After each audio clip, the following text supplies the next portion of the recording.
Da marzo oltre 1 milione di veneti potrebbe non vedere più tutte le emittenti locali. In una lettera congiunta gli editori si appellano al governo perché colga l'ultima occasione per risolvere questa situazione. Contagi e ricoveri in calo per Zaia, è necessario che il governo cambi strategia dopo il 31 marzo finisca. Lo stato di emergenza dice sulla scuola a casa solo i positivi, no la distinzione tra vaccinati e non. Gravemente danneggiata dalle fiamme nella notte la postazione interna di una delle 2 tensostrutture al punto tamponi di Mestre. Tragedia in A28, il pirata 61enne che ha ucciso Jessica e Sara si avvale della facoltà di non rispondere davanti al giudice. La maggiore delle bimbe ferite di nuovo in sala operatoria. Il papà non mi ha ancora chiesto della mamma. Costi della sola energia elettrica triplicati. Il gestore di un ristorante di Padova organizza una cena a lume di candela per venerdì prossimo.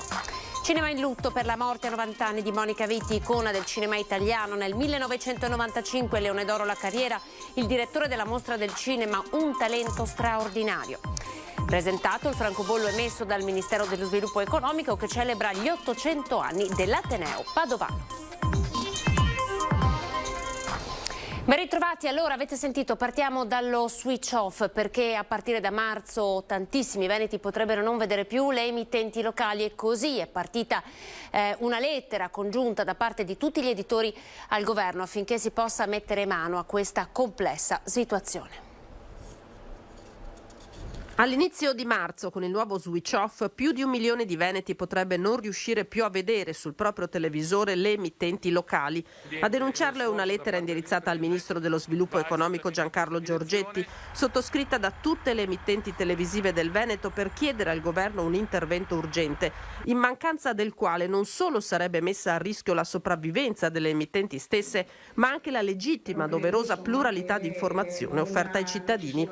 In Veneto l'autorità per le garanzie ha pianificato una sola frequenza di primo livello per tutte le emittenti locali e ben 12 per quelle nazionali. Quell'unica frequenza però sottostà a limitazioni insormontabili che garantiscono una copertura solamente teorica. In pratica la provincia di Verona, quella di Rovigo e il Veneto orientale, compresa la sinistra Piave trevigiana, non potranno ricevere il segnale delle televisioni locali nello stesso modo delle nazionali. Istanze che la Regione Veneto ha già portato negli ultimi mesi all'attenzione del Ministro e alcuni passi in avanti ne sono stati fatti, ma rimane l'ostacolo principale, i vincoli che limitano l'utilizzabilità e la ricevibilità del segnale su cui ha esclusiva competenza il Governo. Per questo le emittenti chiedono tutte insieme di sfruttare l'ultima occasione per risolvere la situazione, inserire nella legge di conversione del decreto mille proroghe un emendamento che consenta all'autorità per le garanzie nelle comunicazioni di intervenire attenuando i vincoli che penalizzano le emittenti locali.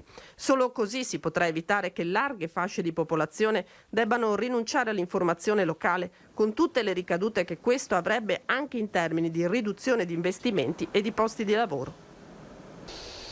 In una nota firmata dal segretario regionale Nicola Talmi e della responsabile emittenza Nicoletta Rampazzo della SLC CGIL del Veneto si unisce alle preoccupazioni espresse in queste ore da tutte le imprese televisive locali. Temiamo siano le possibili ricadute occupazionali per il settore che quelle nel pluralismo dell'informazione a livello territoriale. Per questi motivi ci uniamo alla richiesta di un intervento legislativo urgente nell'ambito del decreto mille proroghe per poter intervenire con una rimodulazione delle limitazioni radioelettriche delle frequenze.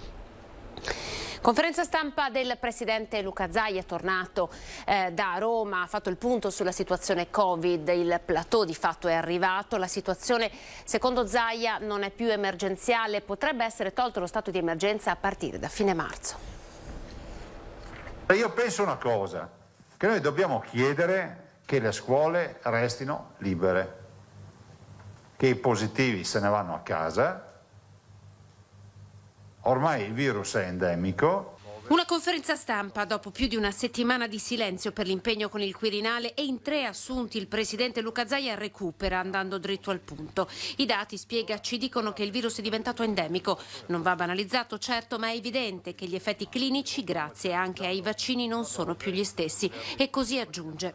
Io sono anche estremamente convinto che se le cose continuano ad andare così, il 31 marzo bisogna porre fine a questa storia dello stato d'emergenza. Fase nuova per la quale secondo Zaia è necessario che le regole vadano riscritte, immaginando che possano essere per sempre, come avviene per l'influenza o il morbillo. Il modello, dopo verrà fuori un sacco di riflessioni per queste robe che dico, il modello che avevamo noi da piccoli, morbillo, funzioni. Se c'era un compagno di classe che si beccava il morbillo, cosa si faceva? Andava a casa tutta la scuola? Stava a casa, lui si metteva in isolamento. E dovrà accadere così. Concentrarsi sui sintomatici per cambiare i piani di sanità pubblica anche alla luce di un contact tracing non più gestibile. Su una cosa invece il governatore, mantenendo la linea di partito, è in disaccordo con la linea nazionale: la discriminazione tra bambini vaccinati e non. Non condivido la discriminazione nelle scuole tra vaccinati e non vaccinati. Ma ve lo dico perché se il principio è il positivo sta a casa, non è che devo andare a cercare quello che non è positivo ma non è vaccinato, deve stare a casa anche lui, perché sennò non finiamo più.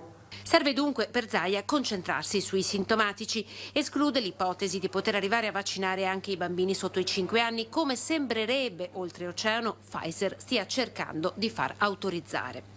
Penso che a un certo punto bisognerebbe anche dire fermiamoci. Intanto, alla luce della diffusione di Omicron e degli ultimi dati sui contagi, l'ente europeo per il controllo delle malattie ha suggerito di portare da 10 a 6 giorni di isolamento per i positivi asintomatici vaccinati. Loro ritengono, dagli studi che sono stati fatti in molti paesi, che la contagiosità dei soggetti positivi si concentri principalmente nei primi 5 giorni. E quindi questo, ci aiuterebbe ad adottare le misure. Sul fronte dei vaccini sono oltre 10 milioni le dosi somministrate in Veneto, con una copertura vaccinale che ha raggiunto ormai l'88,7% della popolazione vaccinabile. Sono ancora 160.000 i veneti over 50 non vaccinati e dunque dal 1 febbraio fuori legge.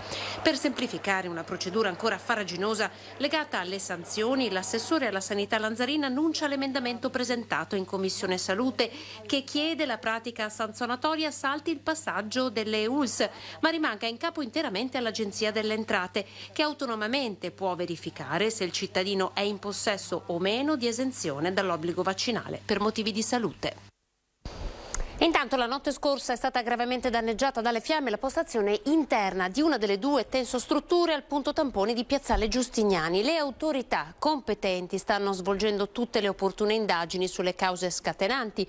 Da stamane il servizio continua a svolgersi regolarmente, però con una sola linea attiva. Non si sono verificati rallentamenti anche grazie all'apertura tamponi di Favaro Veneto.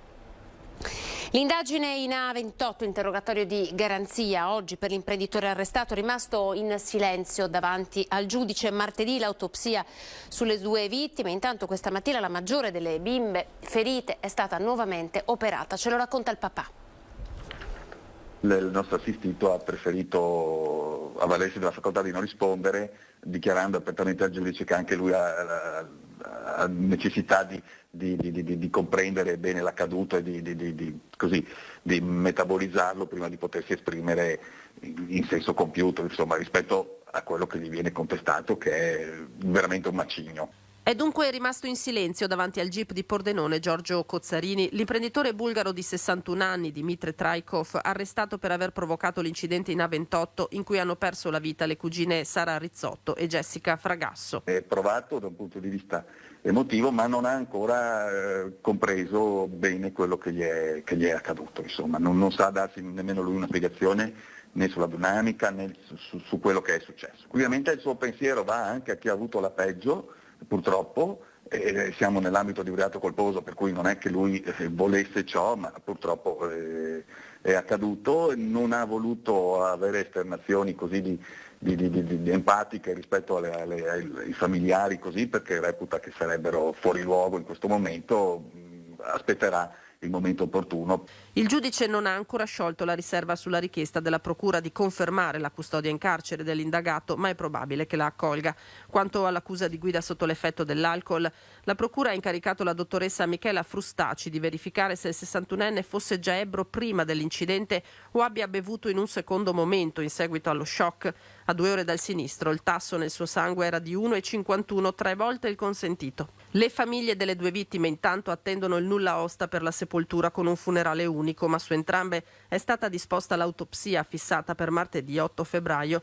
La maggiore delle figliolette di Sara Rizzotto, di 2 anni e mezzo, ricoverata insieme alla sorellina di 5 mesi in una stanza dell'ospedale di Udine, è dovuta ritornare in sala operatoria perché anche il secondo femore è risultato fratturato. Non ha ancora chiesto di mamma Sara. Non ha ancora domandato, però credo sia un po' in uno stato, diciamo, di paura anche per quello che è successo, perché non vuole essere toccata, diciamo, anche rinfrescargli un po' il viso è difficile, ha paura, anche se sono io a farlo. Non so se ha capito cosa è successo. Davis si chiede come sia possibile che con 3 condanne l'imprenditore bulgaro circolasse ancora in auto. Dalla cameretta delle piccole, questo giovane papà di 27 anni si prende il tempo per parlare con i giornalisti e spiega anche il perché. Per me è difficile parlarne, ma io voglio che si sappia, perché è una tragedia che mai a nessuno deve succedere. Mai. È solo il pensiero di cosa andrò a dirgli quando saranno anche più grandi. Non ho parole, perché non devono succedere queste cose. Queste cose non devono succedere, non devono. Attimi di paura, questa mattina a Eraclea c'è stato un altro incidente stradale che ha visto coinvolti 2 mezzi, mamme e con i propri figli a bordo. Scontro semifrontale tra 2 auto questa mattina verso le 10 in via Morosini a Eraclea. Al volante dei mezzi c'erano 2 mamme con i 2 rispettivi bambini a bordo. Sul posto poco dopo sono giunti i vigili del fuoco arrivati da San Donà di Piave che hanno messo in sicurezza i mezzi, mentre le 2 donne con i figli erano già fuori dalle auto e sono stati assistiti dal personale sanitario del SUEM. A scopo cautelativo è arrivato anche l'elisoccorso del 118, ma le loro condizioni non ne hanno richiesto l'utilizzo. Anche carabinieri e polizia locale sono giunti sul posto per deviare il traffico ed eseguire i rilievi dell'incidente. Le operazioni di soccorso dei vigili del fuoco sono terminate dopo circa un'ora. Siamo alla politica, la Lega alle prese con i forti malumori tra la base e il leader Salvini. Oggi di questo ha parlato anche il presidente Luca Zaia. Diritto di replica a tutti, ma ha detto ma abbassare i toni. E poi ha ricordato anche quando lui è passato sotto procedimento con una lettera di censura.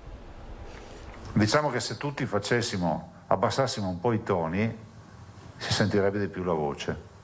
Urlare meno, fare di più. Il mantra di Zaia resta questo e non solo da amministratore. C'è una Lega in subbuglio da tempo tra la base veneta e la roccaforte romana e la rielezione di Mattarella è stata solo la miccia di malumori pure precedenti nei confronti di Salvini e dei parlamentari leghisti che hanno portato esponenti importanti tuttora sul baratro dell'espulsione, da Gian Antonio D'Arè a Marcello Bano fino a Fulvio Pettenà. C'è il diritto di replicare, di controdedurre, penso che poi, come si dice, al di là di casi eclatanti che c'è, che prima di parlare magari qualcuno aveva già deciso di non essere della Lega da mesi, i leghisti di OCG, diciamo, avranno modo di argomentare e cercare magari di chiarire le loro posizioni, ma questo rientra nel modus operandi storico. E poi lo stesso Zaia ricorda. Sono stato anch'io oggetto di provvedimenti, in passato.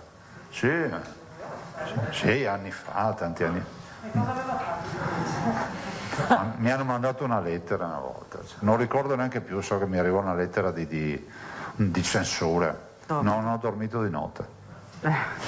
Resta un Mattarella bis scoppiato in mano a Salvini dopo una settimana di poco bollente. Zaia ribadisce. Io non ho avuto ruoli, perché non mi competevano ruoli di negoziato. Voglio ricordare che la Costituzione attribuisce al Parlamento l'elezione del Capo dello Stato. Ma, spiega, c'era da uscire da un evidente stallo, nessuna coalizione aveva i numeri per incidere. Allora, soddisfatto del bis di Mattarella? C'è un Capo dello Stato e non c'è altro da aggiungere. Non è che è una tifoseria questa qui, il Paese ha bisogno di correre, di vedere investiti 229 miliardi di euro. Vedo che i mercati e gli osservatori internazionali, il tandem Draghi-Mattarella lo hanno premiato. Qualcuno dice mica se me ne frega dei mercati e degli osservatori internazionali. Vuol dire che te vivi fuori dal mondo. Un capo dello Stato con il quale nel colloquio della delegazione regionale prima del voto decisivo c'è stato spazio per ricordare la battaglia delle battaglie. Mi ha ricordato lui, e questo lo devo dire, lo posso dire anche perché io ho apprezzato questo, il tema dell'autonomia. Forse anche perché si ricorda ogni volta che ci vediamo io il Presidente dell'autonomia. No, nel senso che penso che ci sia assolutamente la sensibilità. E tra gli tanti problemi del paese c'è anche il caro bollette. Allora c'è un ristoratore del Padovano che per gli alti costi dell'energia ha deciso di fare una serata a lume di candela. Il lavoro è quello che è. Il lavoro è un quarto del solito. In agosto avevo pagato con l'aria condizionata 2.600 euro di Enel, siamo passati a 6.266 euro. Una settimana in meno di lavoro. I conti sono presto fatti, bollette dell'energia elettrica praticamente triplicate e preoccupazioni anche per lo sgravio dell'IVA previsto dal governo, perché un ristorante come il suo questi costi non potrà neppure scaricarli. È noto il nome dello Zairo, il ristorante affacciato su Prato della Valle in città. L'iniziativa di venerdì 4 di spegnere tutti i lampadari e accendere queste lampade sui tavoli è stata raccolta da molti. Per solidarietà ho già dei parecchi prenotazione, sperando di riempire almeno quel giorno lì, e ringrazio chi verrà, insomma.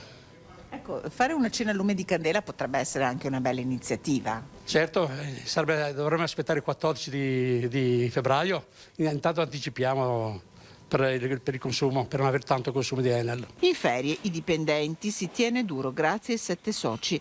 La sala ristorante è chiusa, al massimo si fanno 30-40 coperti al giorno, con un record negativo di 24 la scorsa settimana. A fine ad aprile c'erano ancora ulteriori aumenti. Non so, da essere chiuso almeno 4-5 giorni a settimana, lavorare solo il weekend per cercare di contenere i costi. Da più di 40 anni il ristoratore a Padova, da 34 anni proprio qui. Il futuro è triste per Francesco Filimbeni. La vedo triste perché con i costi dell'Enel sono aumentati il pane, la pasta, è aumentato tutto, sta aumentando. Non so come faranno le famiglie ad andare avanti, questo non lo so. La vedo triste. Torniamo a Jesolo per il caso dell'abitazione occupata. Dopo aver sentito il 79enne, sentiamo l'amministrazione comunale. Ho trovato la casa occupata. E qui hanno fatto il colera e allora gli assistenti sociali mi hanno mandato in un posto e sono stato lì in periodo di tempo, ma intanto loro erano dentro, qui hanno sfacciato tutto. Dentro qua hanno disfatto tutto, hanno messo dentro le sue robe, hanno fatto il colera, insomma. Questo dopo che il signor Giorgio, 79enne di Jesolo, era stato ricoverato in ospedale per alcune settimane e al suo rientro le 2 persone che avevano nel frattempo occupato la casa comunale in cui vive, in via Antiche Mura, sono state mandate via dagli agenti della polizia locale e denunciate. Sono persone note, ha dichiarato il vice sindaco di Jesolo, che aggiunge: è la prima volta, almeno ricordi di 20 anni, quindi nel tempo non si sono mai verificati queste occupazioni. Rugolotto evidenzia anche come il Comune abbia avviato da tempo un progetto sulle politiche abitative. Questa situazione deriva dal fatto che stiamo intervenendo negli alloggi che qualche volta, anzi spesse volte sono alloggi datati nel tempo, anni 70, anni 60, anche alcuni, che abbiamo intenzione di risistemare e di poter concedere di nuovo a chi ne ha bisogno, a chi della graduatoria, ovviamente gestita da Ater, ne ha diritto. Ma a prescindere dallo stato in cui versano determinati alloggi, secondo il diretto interessato la questione delle occupazioni andrebbe risolta a monte. Che fa schifo sta roba qua, che è impossibile che lo Stato non riesca a mandarli via. Non riescono a mandarli via. Gente che ruba dalla mattina alla sera. Oh, qui mi hanno rubato tutto, mi hanno lasciato a piedi dappertutto. Ma è possibile che lo Stato non metta le mani, che non sia nessuno, ma neanche i carabinieri non riescono a mandarlo via. I carabinieri sono andati dentro, non riescono a mandarlo via. Andiamo in pubblicità, tra poco.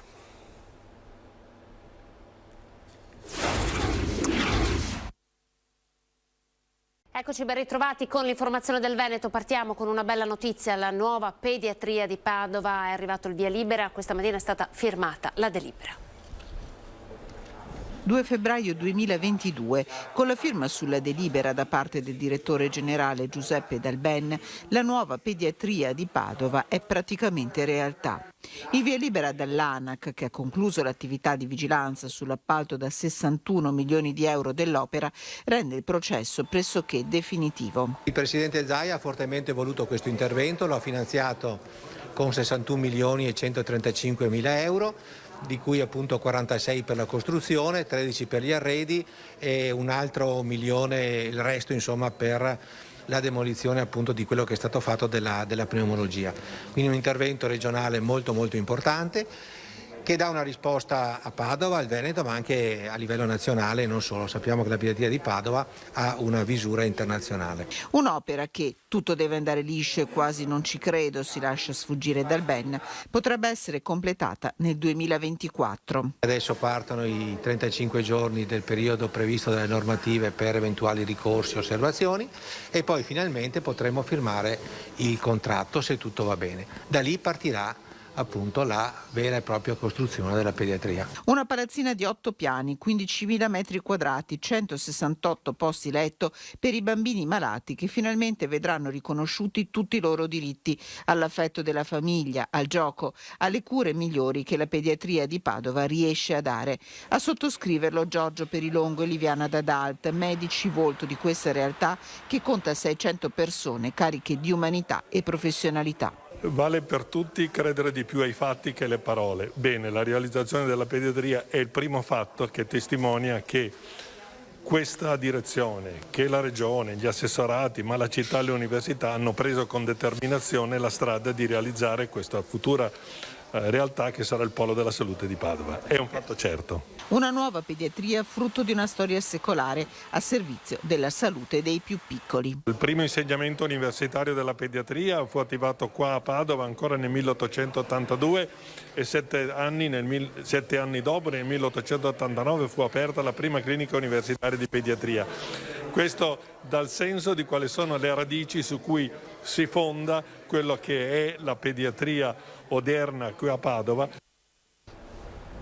Nel giorno della sua scomparsa all'età di 90 anni anche la mostra d'arte cinematografica di Venezia, che l'ha premiata 2 volte, la ricorda. Monica Vitti.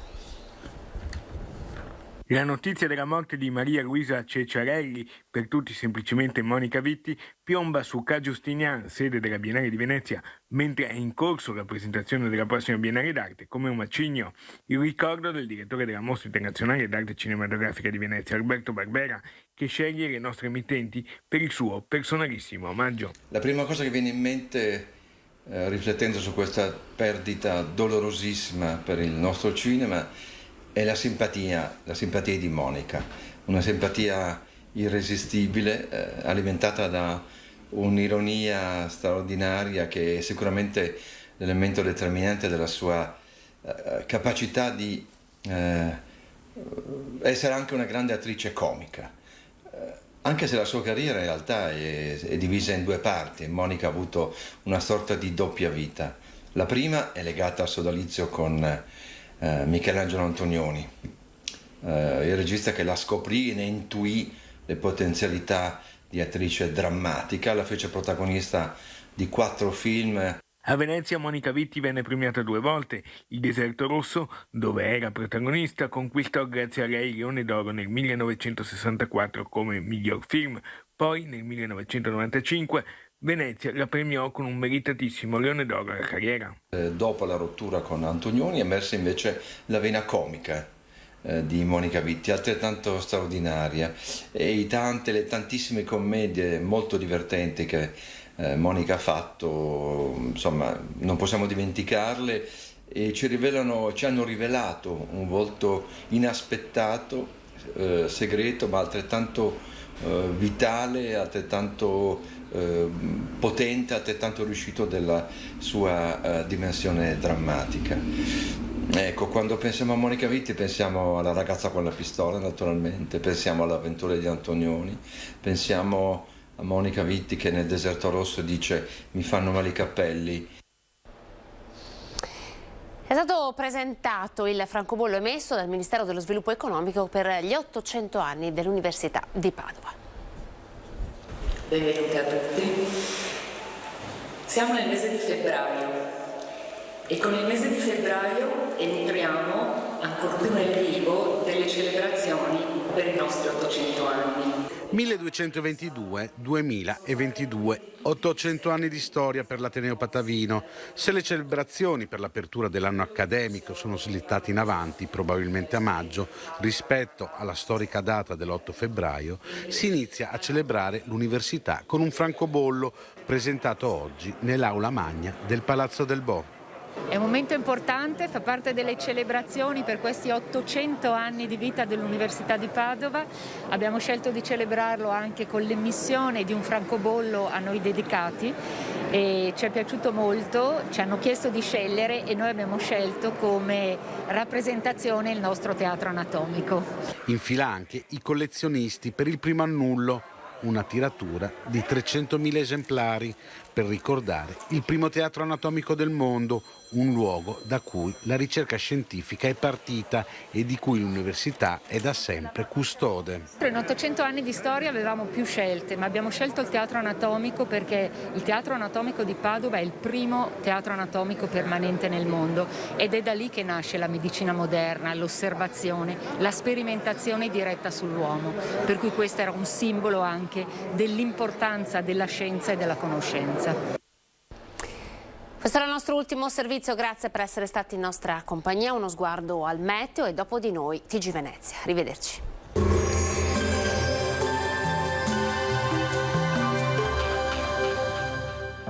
Gioielleria Laboratorio Orafo di Livio D'Arè. Crea e realizza gioielli seguendo i tuoi desideri. Benvenuti al meteo. Alta pressione sull'Italia, bel tempo asciutto e stabile, ma si aggrava la siccità soprattutto al nord, dove si registra l'assenza di piogge da circa un mese, con pesanti conseguenze ambientali su fiumi, laghi e agricoltura. Nel dettaglio sul Veneto, la giornata di giovedì 3 febbraio sarà caratterizzata dalla presenza del sole. Qualche addensamento pomeridiano ci sarà, con cielo a tratti coperto ma alternato ad ampie schiarite. Temperature stazionarie, minime tra -2 e 2 gradi, massime tutto sommato gradevoli, comprese tra 8 e 11 gradi. Ci spostiamo ora sul Friuli Venezia Giulia, dove sarà soleggiato con cielo sereno o poco nuvoloso, nuvolosità irregolare al pomeriggio in pianura. Temperature minime tra -1 e 5 gradi, massime sugli 11-12 gradi. Infine diamo uno sguardo alla situazione del Trentino Alto Adige, dove avremo sempre tanto sole, sarà sereno o velato un po' su tutti i settori. Temperature minime intorno allo 0 o di poco superiori, massime sui 12-13 gradi. Dal meteo di Antena 3 per ora è tutto, grazie per l'attenzione, arrivederci.